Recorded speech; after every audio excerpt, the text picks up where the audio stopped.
Welcome in, ladies and gentlemen, here to the Lawrenceville bracket. Georgia Gwinnett has been crowned champions, and we're going back to the World Series. We're joined now by head softball coach Kat Ihlenburg. Coach, put in the words for me. Colga, here we come, baby. I brought my ticket. I got the ticket in. So some hardware here for Georgia Gwinnett. Go ahead. What's going through your mind right now? I mean, it's just when I got here this morning, the seniors were so loose and so excited to have this opportunity to play another game at the Grizzlies softball complex with a lot of meaning behind it. And so this morning, talking to all of them in our pregame hitting, they were just dialed in and excited for this. And so when I look at Sid and how emotional, and Leah and Lex, and knowing they've seen so many games, and we talk about it all the time, they've been here for 5 full years.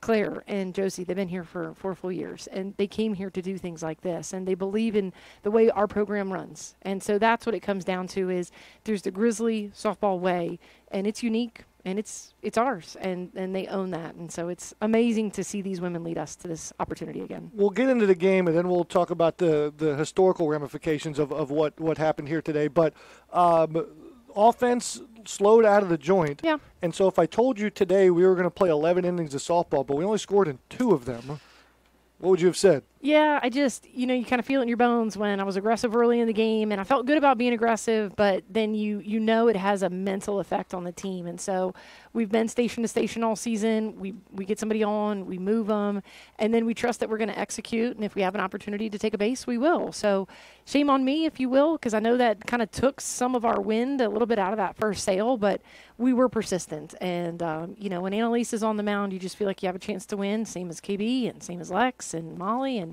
we want those opportunities. And so the Grizzlies do have an opportunity today. They capitalize on it.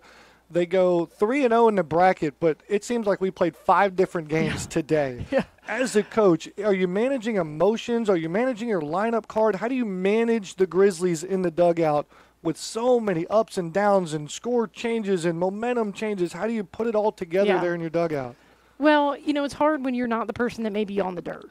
And so I always look at them and I say, you're the reason that we're going to win these games. So when I look at Emmy and Claire and Jane and AG and Kendall and I forgot somebody, so I'm sorry. But when I look at them and their energy is just so positive, like I know that we're just going to continue to try and chip away in the ways that we do.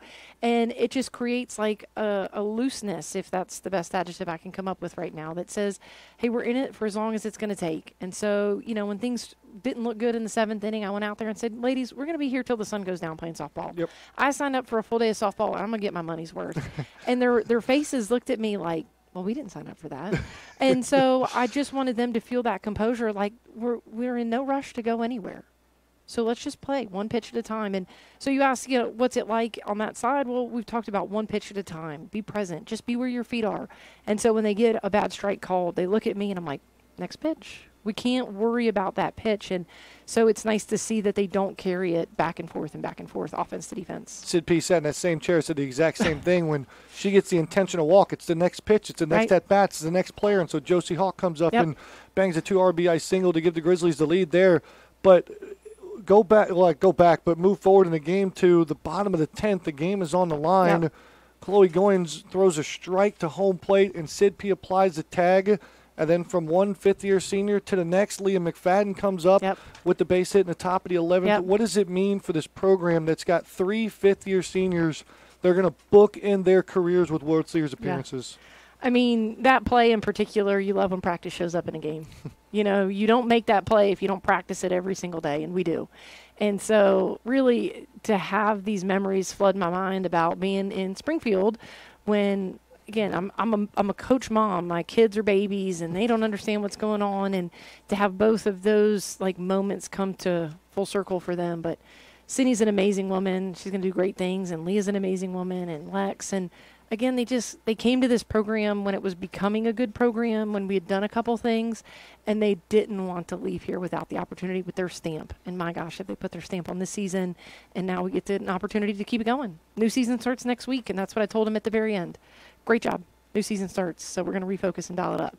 You said that the fifth-year seniors have played and seen a lot of softball here at this field. You have seen all the softball at this field. 400 wins just last month, 3 trips to the World Series. Now, put that game in perspective. Try to take off your Grizzly hat for a moment, put your softball hat on. That's one of the best games we've ever had at this facility.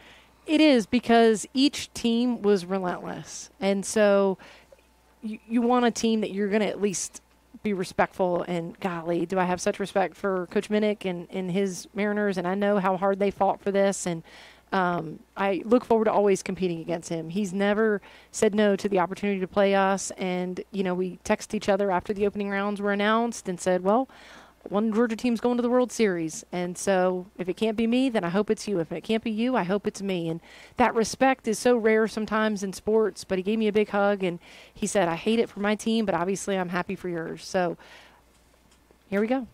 Georgia Gwinnett will make the 145-mile trip down I-85 and play in their backyard at the World Series in Columbus, Georgia. How does that sound, Coach Cat?